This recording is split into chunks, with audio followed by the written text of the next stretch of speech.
Hari.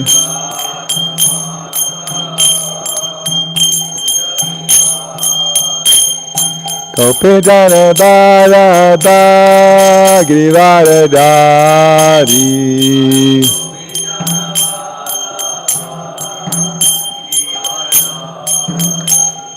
Kopijana Bharata Grivaradari.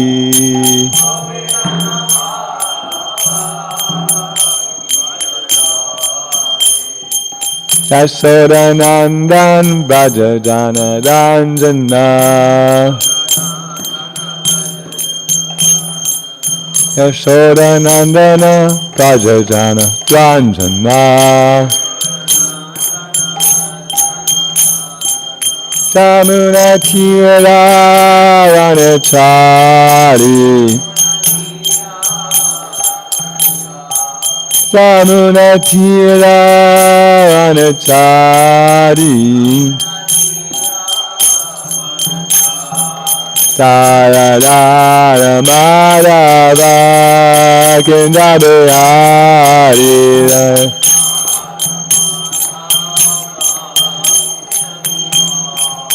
Taradara Madhava Kendabhari. Radha Madhava Kendabhari. Jayo Mishnipad Paramahamsa Parivrajakacharya Astatar Sada Shri Srimad, His Divine Grace A.C. Bhaktivedanta Swami Srila Prabhupada Ki. ISKCON Founder Acharya Srila Prabhupada Ki. Jayo Mishnipad Paramahamsa Parivrajakacharya Astatar Sada Shri Srimad, His Divine Grace Srila Bhakti Siddhanta Saraswati Goswami Maharaj Prabhupada Ki. Anant Koti Vaishnavinda Ki. Nam Acharya Srila Haridas Thakur Ki. Prem Se Go Shri Krishna Chaitanya Prabhu Nityananda Shri Advaita Gadadhar Shri Vasadi Gaur Bhaktabinda Ki. Shri Radha Krishna Gopa Gopinath Shamakunda Radha Kunda Gir Govardhan Ki. Vrindavan Ki. Navadip Mayapur Dham Ki. Jagannath Puri Dham Ki. Gangamai Ki. Yamunamai Ki. Tulasi Devi Ki. Bhakti Devi Ki. Samaveda Bhaktabinda Ki. Gaura Premanandi. All glories to the assembled devotees. All glories to the assembled devotees. All glories to the assembled devotees. All glories to Sri Sri Guru and Gauranga.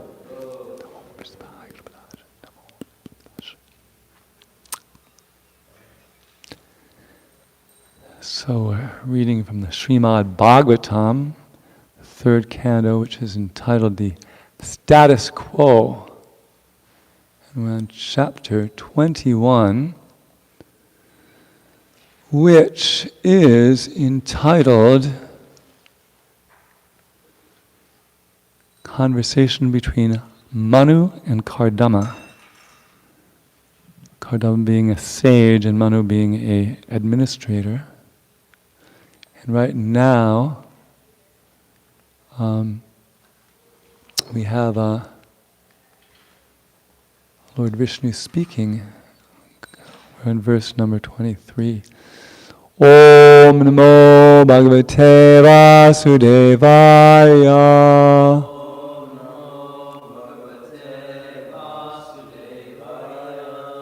Om Namo Bhagavate Vasudevaya.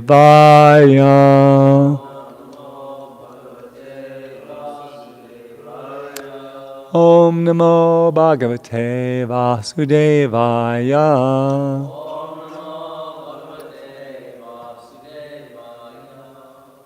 Shri Bhagavanu Vacha.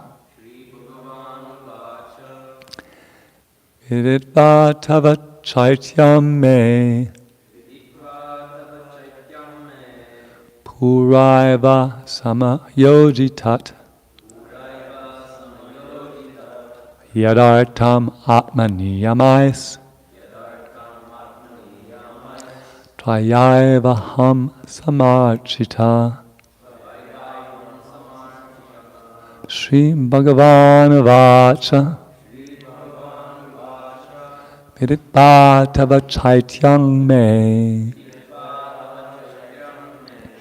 Puraiva samayojitat yadartam atmaniyamais Tvayavahang samartitaha Shri Bhagavan Vacha Viditva Tava Chaityam Me Puraiva Samayojitat Yadartam Atmaniyamais Tvayavaham samartitaha.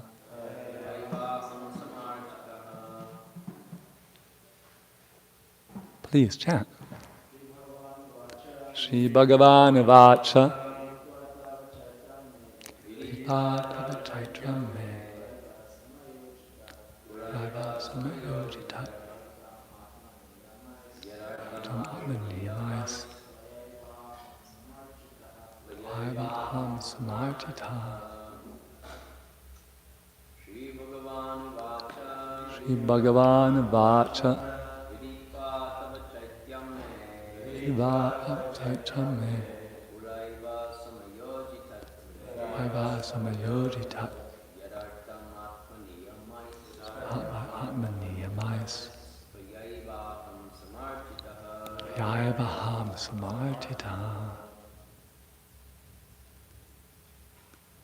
Anybody else want to chant?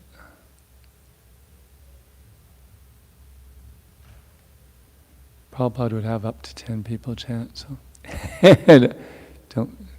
want to give everyone a chance. Shri Bhagavan Vacha Viditva Tava Chaityam Me Puraiva Samayojitat Yadartam Atmaniyamais Tvayavaham samartitaha. Shri Bhagavan Vacha. The Supreme Lord said, Viditva, understanding, Tava, your, Chaityam, mental condition, Me, by me, Pura, previously, Eva, certainly, Samayoji, was arranged, Tat, that, Yadartam, for the sake of which, Atma, of the mind and senses, Niyamai, by discipline, Tvaya, by you, Eva, only, Aham, I, Samartitaha, have been worshipped. So this is the Supreme Lord Vishnu speaking to his devotee, the great sage Kardama. The Supreme Lord said, having come to know what was in your mind, I have already arranged for that for which you have worshipped me well through your mental and sensory discipline. Please repeat. The Supreme Lord said, having come to know what was in your mind, I have already arranged for that for which you have worshipped me well through your mental and sensory discipline. Purport by His Divine Grace A.C. Bhaktivedanta Swami Srila Prabhupada.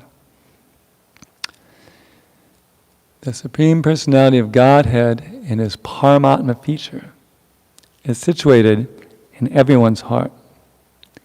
He therefore knows the past, present, and future of every individual person, as well as his desires, activities, and everything about him. So he can't hide anything from Krishna.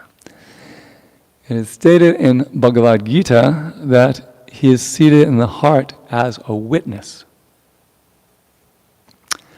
The personality of Godhead knew the heart's desire of Kardama Muni, and he had already arranged for the fulfillment of his desires. He never disappoints a sincere devotee regardless of what he wants. But he never allows anything which will be detrimental to the individual's devotional service. So, this context of this for people who haven't been reading along with us is that Kardama wanted a suitable wife.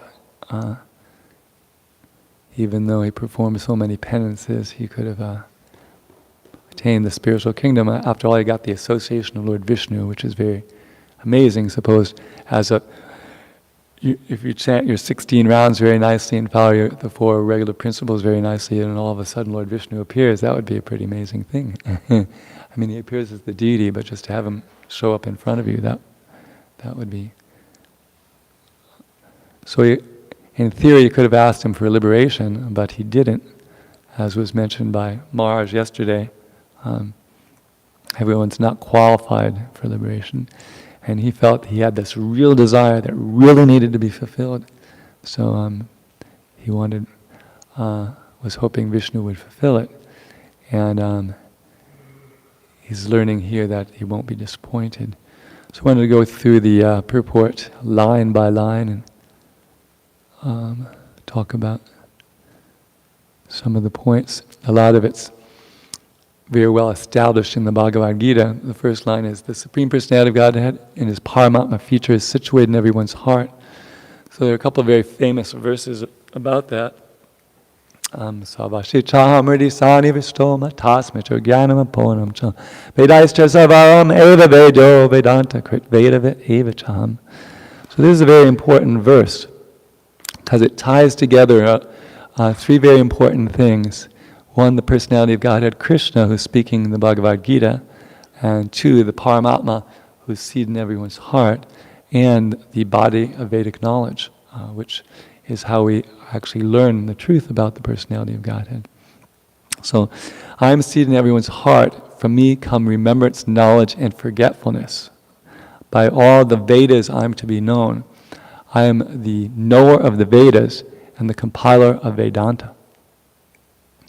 So this verse was it was important on my spiritual journey because I was brought up as a Quaker, and the Quakers talk about the light within, and they have this idea that God is within and giving inspiration, and therefore anyone can speak in a Quaker meeting. You can just walk 5 blocks down the road on Sunday into the Quaker meeting house and during their silent meeting of worship and then speak some relevant God-conscious katha, and they'll be happy to listen to it because they understand God is in everyone's heart and He can inspire them with something. So it's a very important verse, and if you take the Bhakti Shastri course, they'll have you memorize that, Bhagavad Gita 15. So what I learned from that is that this giver of inspiration in the heart, which I was familiar with from my youth, is actually the same person, Krishna, who's speaking the Bhagavad Gita. And that this vast body of knowledge about spiritual life, known as the Vedas, is actually what the Paramatma would tell me if I was pure enough to hear directly His voice. Of course, people do a lot of crazy things even though God is in their heart. And why is that? Because they're not getting the pure message of God. They're getting what God is giving to them distorted by their material desires. Krishna's pure message is there in Bhagavad Gita. He wants everyone to abandon all varieties of religion and just surrender Him.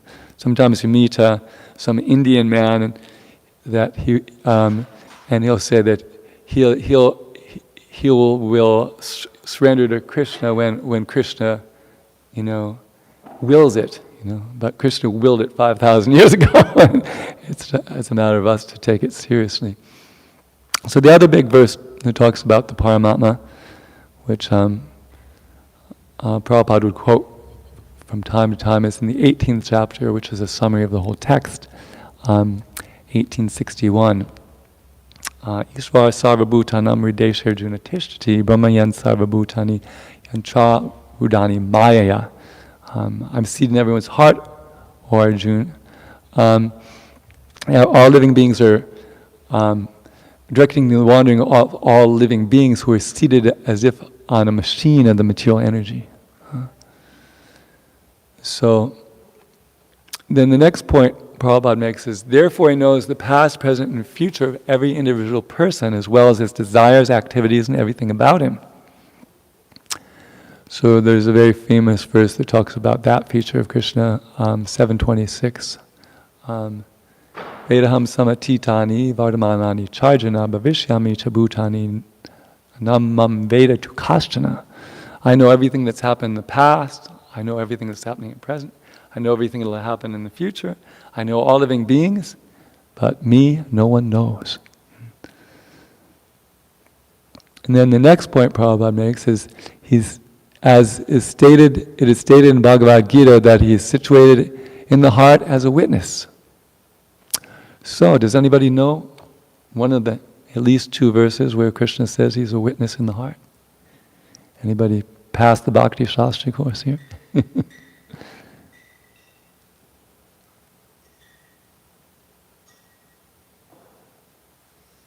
Well, one of them, which no one ever quotes, begins, Gatir Bharta Prabhu Sakshi. So it's in the 9th chapter, which is one of these chapters where Krishna is showing how you can identify himself in different features of the material energy. He says he's the destination, Gati. He's Bharta, the sustainer. He's Prabhu, the Lord and Master. And he's Sakshi, the witness. If we've read the Chaitanya Charitamrita, we hear about the Lord as the witness, Sakshi Gopal. So Sakshi is a word for witness. And there's another verse more famous than this one, but it doesn't actually use the word witness, but it talks about that feature of the Lord. It's 13:23. Upadrasthanumanta cha bharta bhokta maheshvaraha paramatmeti chapyukto dehismin pusha paraha. I think that's also one of the Bhakti Shastri verses. Yet in this body there's another transcendental enjoyer, who is the Lord, the Supreme Proprietor, who exists as the overseer and permitter. So, upadrasta means overseer. Drasta comes from the root drish, which means to see, and upa means near. So he's nearby and he's looking over. And Anumanta refers to being the permitter, and who is known as the super soul. So Krishna is very intimately connected with us. He's right there. He's witnessing everything that's happened to us. He knows all the tribulations we've gone through in life, and he is also ready to help. So then, Prabhupada says, the personality of Godhead knew the heart's desire of Kardama Muni, and he had already arranged for the fulfillment of his desires. He never disappoints a sincere devotee regardless of what he wants. So that's another famous feature of the Lord, that he fulfills the desires. Actually, there's a very nice verse which I like. It's a very universal verse about God, actually. It goes, Nityan Nityanam Cheta Chetananam Eka Bahudam Yovividadi Kaman. Of all eternal beings, of all conscious beings, there's one eternal conscious being who is fulfilling the desires of all the others. So sometimes people look for one way of describing God, and it's very universal. So practically any monotheistic tradition can accept God to be like that. He's eternal, he's conscious, and he's different from all of us because he's fulfilling everyone's desire, and we're just hoping that our desire will be fulfilled. We can't actually infallibly fulfill our desire on our own. And it's actually Krishna's mercy when he makes an arrangement whereby we realize that, which he does from time to time. Because basically our situation is all we can do is desire, and Krishna manipulates the material energy based on our desire. But because he does it so regularly and reliably, we're under the illusion that we're actually doing things when we're just desiring to do things, and Krishna is actually arranging for us. So there's another verse that talks about how Krishna very nicely fulfills everyone's desire, and it's from the Gopi Gita. The gopis are famous as the most beloved of Krishna. They have filled with unlimited spontaneous affection for him. In the Gopi Gita, they say, "Your lotus feet, which are worshipped by Lord Brahma, fulfill the desires of all who bow down to them." And that's also in the Krishna book. Prabhupada didn't get around to doing a verse-by-verse rendition of the Gopi Gita, because that's chapter 31, and he finished with chapter 13. But in the Krishna book he wrote, the gopis said, "You fulfill everyone's desire. Your lotus feet are worshipped even by Brahma, the creator of the universe. On whoever worships your lotus feet, you without a doubt always bestow your benedictions." So it's very important what we desire, because Krishna is inclined to fulfill our desires, and if we desire things that aren't good for us spiritually, we could get ourselves into trouble. So, of course, what things should we desire? We should desire to chant our 16 rounds and follow the 4 regular principles. And we should desire to serve our Guru, serve the Vaishnava, serve the Supreme Lord. And one time I was walking into the temple in San Diego, and I was just about to bow down. But even before I could bow down, Kavi Chandra Swami, this is like 35 years ago, came up to me and said, "We have to desire that people become Krishna conscious." So many people became Krishna conscious simply because Srila Prabhupada desired it. Which is an amazing thing for somebody to just say to you out of the blue. So it's stuck in my mind, and that's an important part of our preaching, that we actually desire that these people that we contact every day actually become devotees. So Srila Prabhupada had many desires, and some of his desires he expresses in a very beautiful poem, his Markandeya Bhagavat Dharma. "How will they understand the mellows of devotional service? I am simply praying for your mercy so that I will be able to convince them about your message. All living entities have come under the control of the illusory energy by your will. Therefore, if you like, by your will they can also be released from the clutches of illusion. I wish that you may deliver them. Therefore, if you desire their deliverance, only then will they be able to understand your message. How will I make them understand this message of Krishna consciousness? I'm very unfortunate, unqualified, and most fallen. Therefore, I am seeking your benediction so that I can convince them, for I am powerless to do so on my own. O spiritual master of all the worlds, I can simply repeat your message. So if you like, you can make my power of speaking suitable for their understanding." So Srila Prabhupada's his heart was filled with all these pure desires, and Krishna was right there paying attention to them and fulfilling them. Actually, to spread the Krishna consciousness movement all over the world, Srila Prabhupada required thousands of assistants and millions of dollars. But he didn't have any material calculation about how he would obtain these things. He had that desire in his heart, and he had the order of his spiritual master. And he basically just tried to carry out his guru's order to preach in the West. If you get money, print books. And he tried to inspire the people he met to engage their abilities in Krishna's service. And Krishna arranged everything to happen. So, those are some examples of desires Krishna fulfilled. So then he concludes the purport. He never allows anything that will be detrimental to the individual's devotional service. So this is a nice feature about Lord Vishnu.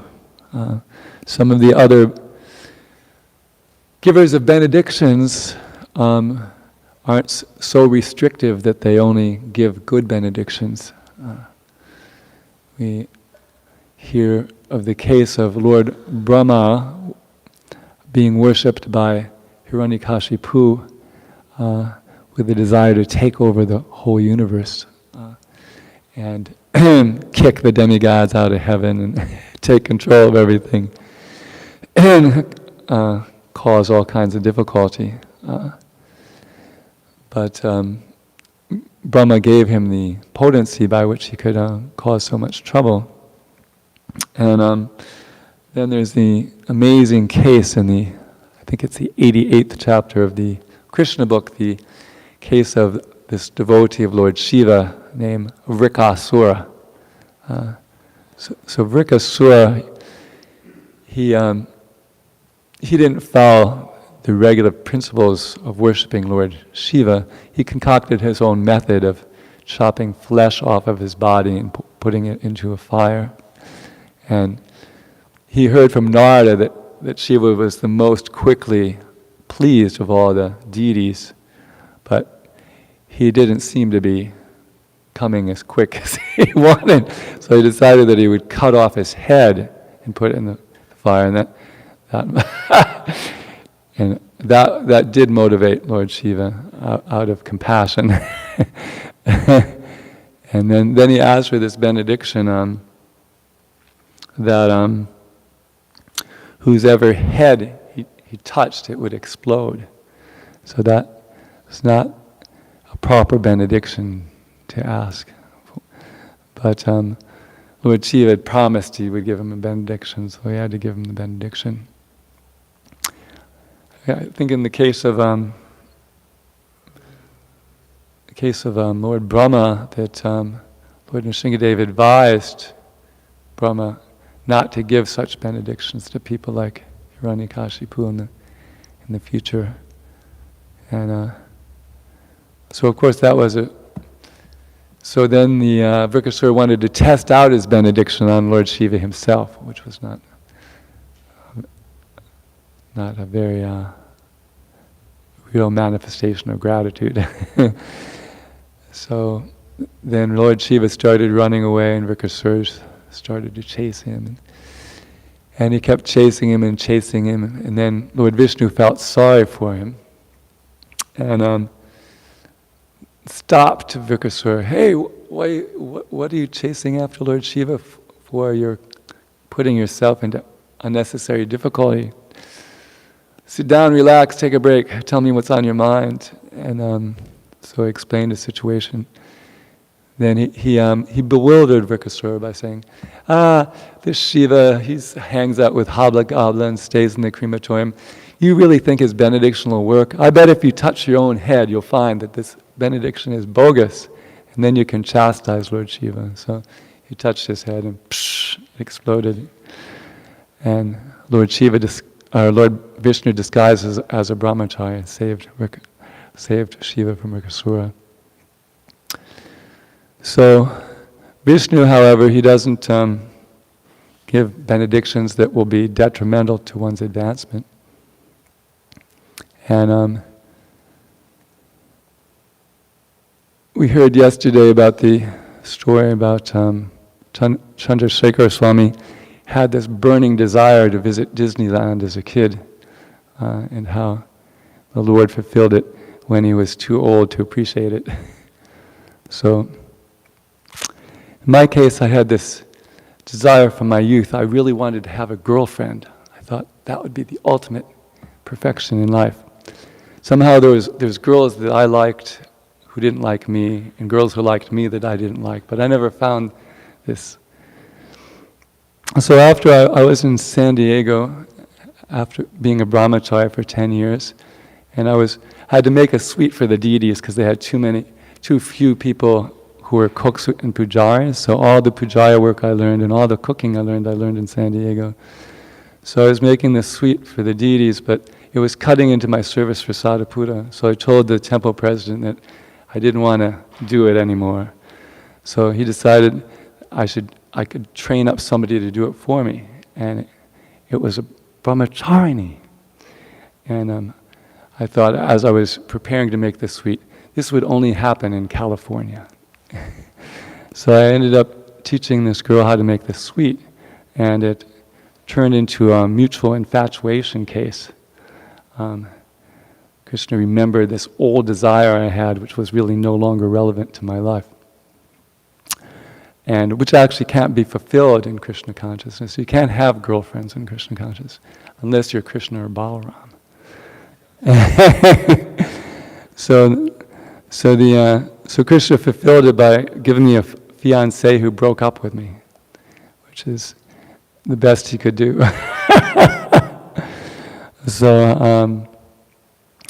But it actually was very practical because it satisfied my desire to have a girlfriend. I no longer have a desire to have a girlfriend, and after living in San Diego, I moved to Alachua, where there's hundreds of grahastas, and at most 5 brahmacharis on a good day or a good year. So I was wondering, how am I going to survive as a brahmachari in Alachua? Well, I see that the only reason I was able, in fact, I was asking all the swamis how I could survive as a brahmachari in Alachua.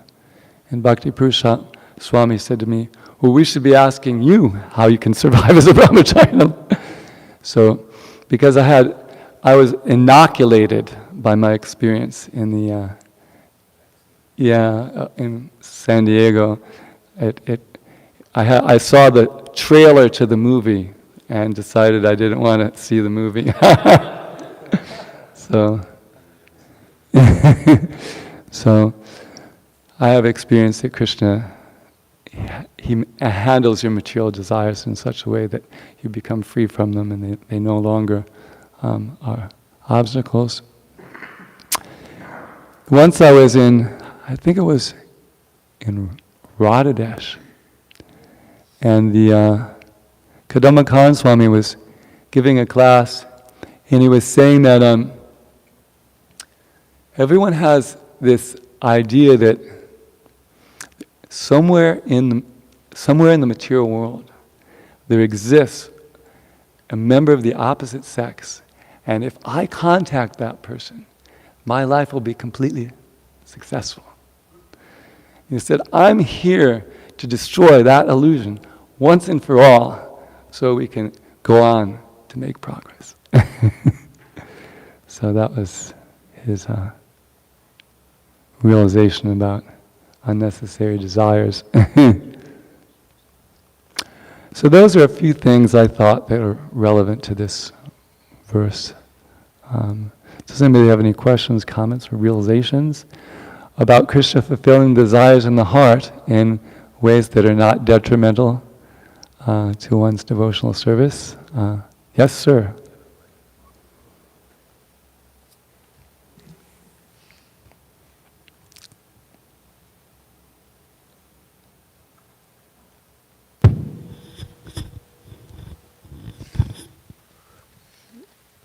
So recently it was my birthday, and somehow I was talking to my mom on the phone, and we were talking about my favorite flavor of juice, and it was just random. And then I was just thinking, oh yeah, it would be nice to have some juice. And then that same flavor, and I go down to have breakfast, which was like 15 minutes later, I open my locker where I keep my bowl and whatever, and unbeknownst to me, someone else, Gopal Champu, had been, at least I think it was him, he had been inspired to go to the store, was drawn to just get that specific juice and just buy it, and then he was like, didn't know why he got it, and then he just said, okay, I'll give it to Natabar. That's pretty amazing. So that was like a recent one, but things like that seem to happen a lot. And then I guess another point is that you were saying that Kavi Chandra Maharaj kind of told you right when you walked in, we have to desire that they, become devotees.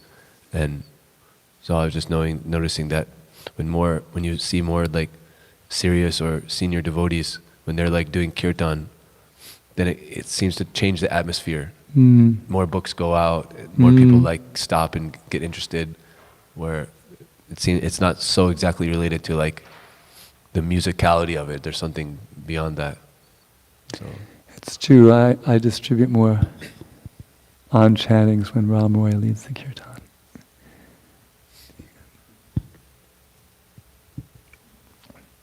Yeah, purity is the force.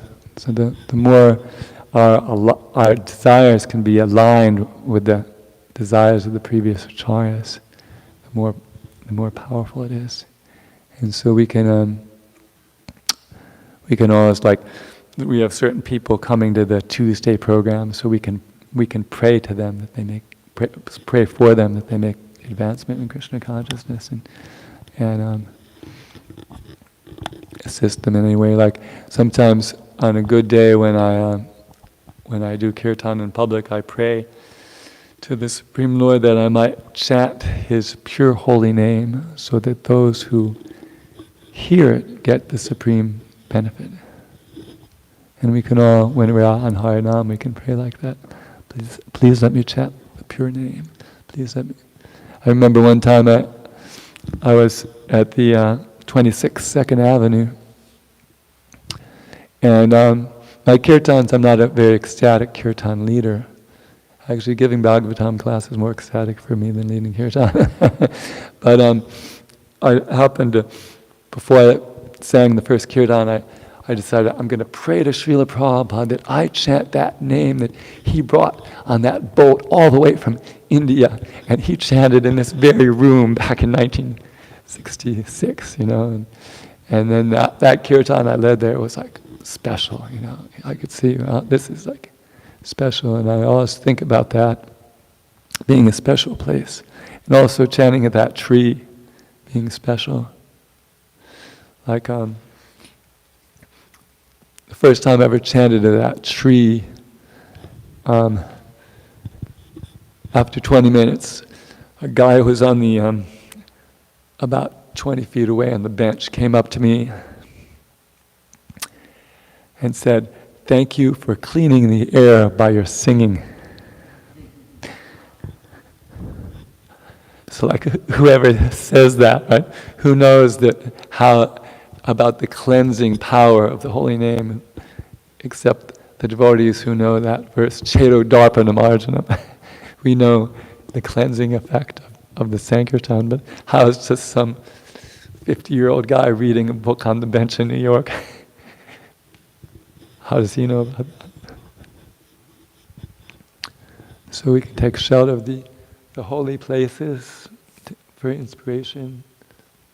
This is a special place. Sometimes even new people come here, they feel the spirituality of the temple room here. I was in, we were doing books in Calcutta at some event, and I met somebody who'd been to Mayapur, and they said, they were describing the temple. Yeah, I went into the temple, and he was so absorbed in the spiritual atmosphere. He was saying, "Yeah, I forgot about everything. I even forgot about my family."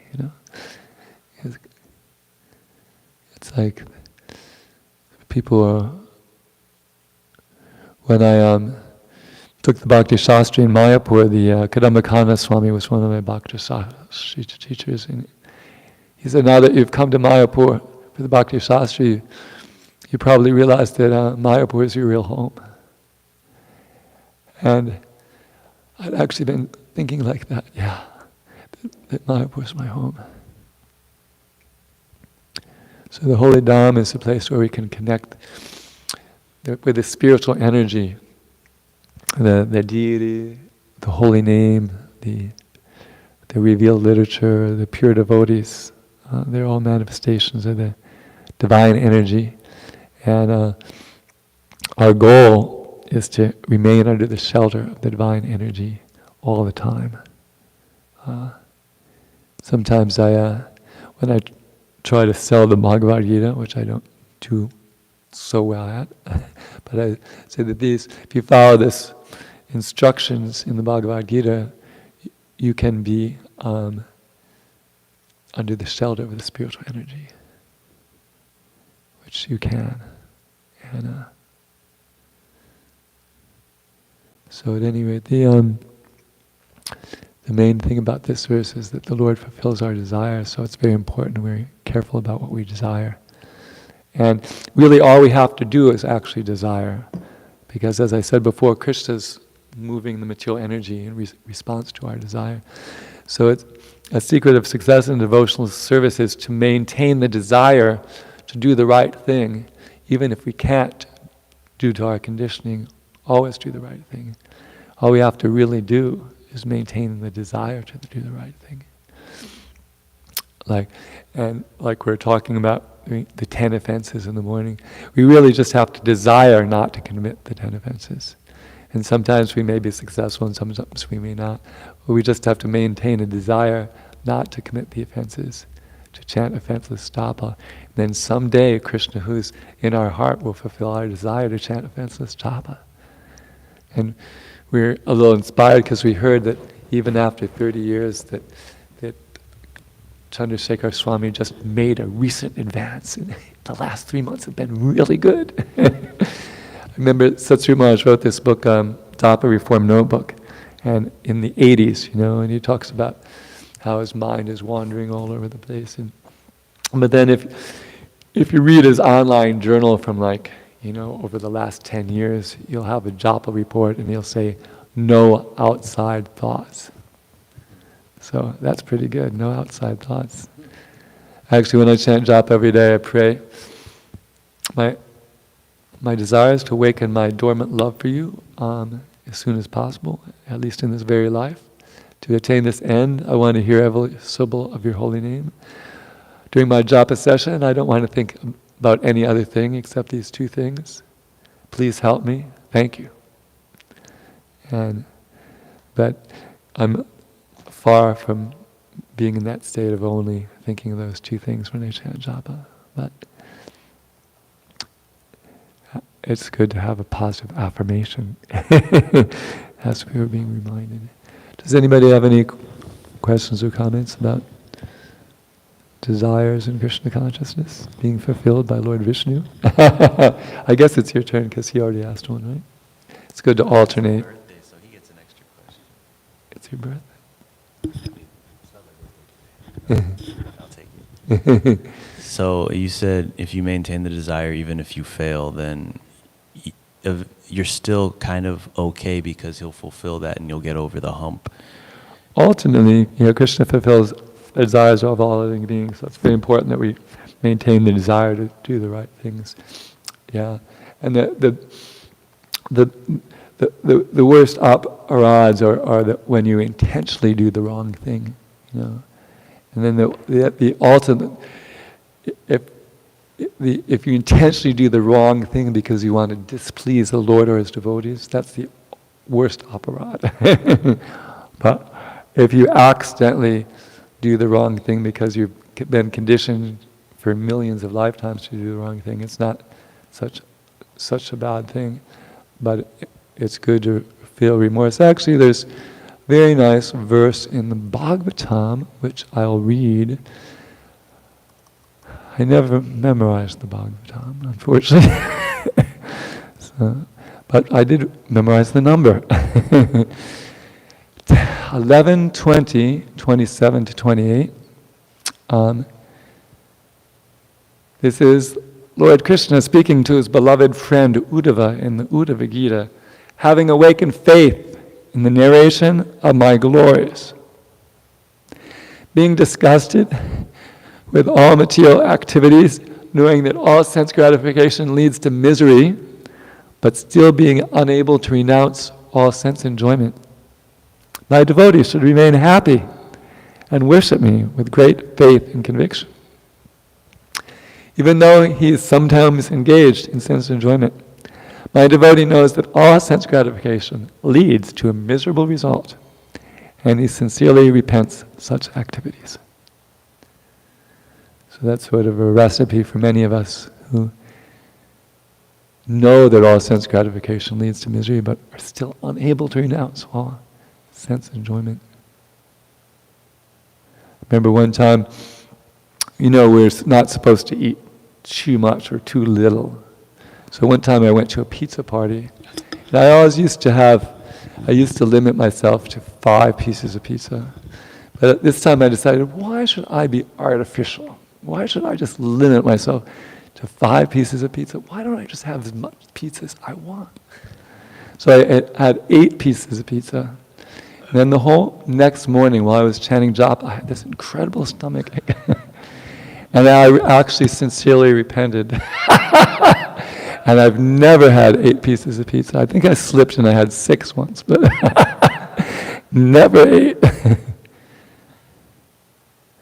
Actually, when I was in college, I had so much halava I threw up once. Yeah, it was a mixture. It was a mixture of the luglu scraps from the luglu business, halava and honey mixed together. And I ate so much of it I threw up. And then I used to have 3 cups of sweet rice, but now I'm usually satisfied with 2. And I used to have 7 globulins, but usually 5 is good enough now. So I'm gradually renouncing the material world.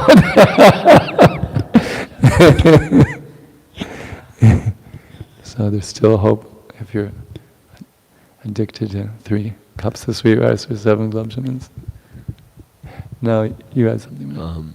So we're talking about desire, and that we should at least maintain our desire. And our desire affects a lot. So, but you're chanting with desire, you're praying beforehand.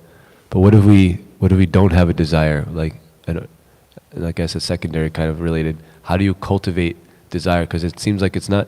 Is it an active thing that I'm just going to try and then this is like a desire, or it's kind of like sometimes it seems like desires just come. It's not, you're not trying to have a desire, it's just there.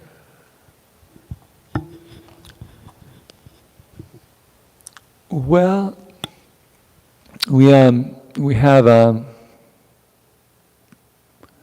what's called sambandha jnana. We know that we're not our body. We know we're eternal servants of Krishna. We know that verse from the Srimad Bhāgavatam 1:2-6. Svai pum samparo dharmo ito bhakti hoksate haituki and yayatma supersede. The supreme occupational dharma for all humanity is that by which one can attain loving service to the transcendent Lord. Such service must be unmotivated and uninterrupted in order to satisfy the self.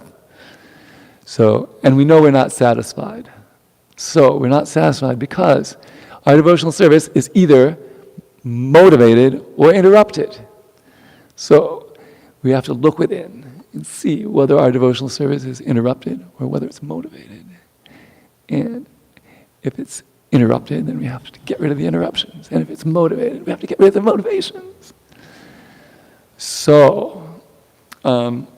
Because we understand that's the thing that's going to satisfy our soul, because we actually we're Satchit Ananda, we're eternal, full of bliss and knowledge, part and parcel of Krishna, but we're not experiencing eternal bliss and knowledge because we're not 100% absorbed in serving Krishna.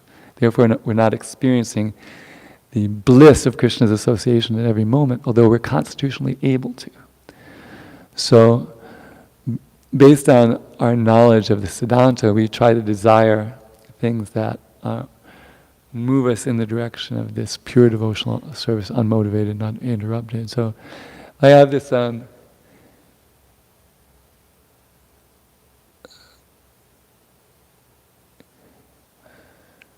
my dear Lord, you are the inventor of the mellow of conjugal love. Unfortunately, I'm attached to the illusory conjugal rasa of the material world, which is a colossal disappointment. Please free me from that attachment and bless me that I become attached to your divine conjugal rasa, which is an ocean of spiritual nectar. So you can pray like that, and maybe someday it'll happen. There's this prayer, oh my Lord, as young girls have natural affection for young boys, and young boys have natural affection for young girls, I'm simply praying under your lotus feet that my mind might become attracted to you in the same spontaneous way. So you can offer that prayer like every single day for like years, yeah? And maybe someday Krishna will listen to you. Right? And then everything will be great. So even though you can pray like, I'm deeply conditioned by the mode of ignorance, therefore I always want to sleep. I'm deeply addicted to the mode of passion, therefore I want to have sex with every attractive person who walks by. Please be merciful unto me and free me from these illusory attractions which are impediments on my path of devotional service to you. Because I realized that it won't provide the ultimate satisfaction I'm looking for. So we shouldn't have, actually I remember Kadamba Swami, another class by him, he was saying that we shouldn't, although we may have attractions for these things, we shouldn't be under the illusion that they'll make us happy. At least we should have stayed awake in Bhāgavatam class long enough to realize that it's not, even though I'm completely addicted to it and I've been pursuing it, and I still slip up from time to time. I still do have a few too many pieces of pizza, but now I take ginger, and it really helps my digestion. And also I found out that one time I had diarrhea in Mayapur, and Sri Prahlad invited me to a pizza party, so I didn't want to pass up a pizza party at Sri Prahlad's place. And I had a realization that eating a lot of pizza helps cure you of diarrhea because it's constipating. So that's another confidential realization.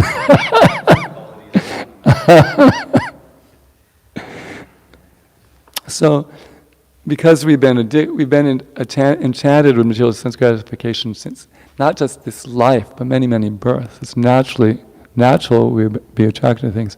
But at least from our hearing the philosophy, reading the literature, hearing the classes, we should come under the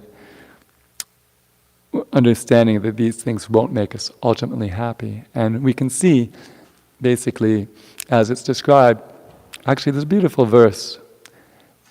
Vishayendriya samyogad yatag agre mritopamam paranam me visham eva tat sukham rajasamsmritam. That happiness which is born out of contact between the senses and their objects, which is like nectar in the beginning and poison in the end, is said to be the nature of passion. So the people in the mode of goodness, they remember that, and therefore they're not interested. But the people in the mode of passion, they just remember the nectar at the beginning, and they forget about the poison at the end. And therefore, for them, it's a real opportunity. For a person in the mode of goodness, it's a real mistake. But for the person in the mode of passion, he's just like completely forgetting all the. Actually, when my last girlfriend broke up with me, I prayed to Krishna to remember how much I suffered so I wouldn't get involved in that situation again, back in 1994. And what do you know? Krishna reminded me. So if we get involved with some kind of sense gratification and we see its miserable, at that point we'll be motivated to pray to be detached from it. So, you had a question? Hare Krishna. 1 minute and 20 seconds. Okay, well, I had 2 quick comments and 2 questions. Okay. Obviously, we're not going to get through them. So maybe I'll just... anyways, I'll abbreviate here. We were talking about people, how people come to Krishna consciousness when devotees desire them to. Yeah. This concept was reinforced by Gurudev when I first went to the Kansas City temple. He told us, like why so many people joined the Hare Krishna movement. And he said it was because the devotees went like out of their way to preach to them and to do whatever they needed to do to get them in the temple. And then I got a little drop of realization of that myself when, then I got the opportunity to serve as Bhakta leader for 1.5 years at the temple there under his direction, which was, super He's the enriching. ultimate Bhakta leader. Right? Yeah, he wrote the manual, and so I got the opportunity to, receive his inspiration to do whatever it takes. Some people came to the Bhakta program. I mean, I had about 32 people come through the Bhakta program and spend any amount of time during that 1.5 years, but I realized, there would be a lot less if I didn't do any recruitment work myself. I had to reach out and do what it took to get people into the program, and so that was just some good relevant realization that was relevant to that Thank conversation. You. Now, then my last comment and my one question is that sadhakas struggle in devotional service due to our material desires, and some are frustrated in their sadhana even to the point of giving up devotional service, thinking that devotional service isn't for them because they have strong material desires or what have you. But the truth is that the Lord's ready to accept service from everyone, despite our condition, or our situation. Hearing the story of Kardama Muni here can offer us encouragement because he, even such a highly elevated devotee, had such a strong material desire that when the Lord came before him, he asked for that temporary enjoyment. So even advanced, highly advanced devotees can have material desires. So he then enjoyed like anything, and then came to the ultimate realization that he wanted to give up material enjoyment and awaken pure love of Godhead, and is empowered to renounce. So this should be encouragement for all devotees with material desires. Because we shouldn't allow ourselves to become frustrated just because whatever we have, anarthas or material desires. So my question to you is, how can we not become bewildered when deciding how to relate to sense objects and continue devotional service in all circumstances? Well, the association of devotees is very important because they remind us of the goal, and they're examples of the practice, and they can they've been through it and challenges, and they can encourage us. Yeah, I went through this too, but I got past it. I had this addiction to this thing or that thing, and they can give us practical advice of any particular issue we're having trouble with. We can find some devotee who had trouble with it and got beyond it, and they can encourage us. So we should be willing to find devotees we trust and who are at a higher level and take shelter of them, and then we can always be optimistic. But the key to attaining success in devotional service is simply to never give up. And if we follow that one instruction, then we'll attain success. Because Krishna wants us to attain success. And if we want to attain success and we don't give up, it's just a matter of time, Yeah. So thank you so much for your time and questions and realizations, and we wish you the best in your attainment of pure devotional service as soon as possible by the grace of the unlimited Supreme Lord and His beloved consort, Shri Radha Govinda. His Divine Grace A.C. Bhaktivedanta Swami Srila Prabhupada Ki Jai. Jai. Samaveda Bhaktivinoda Ki Jai.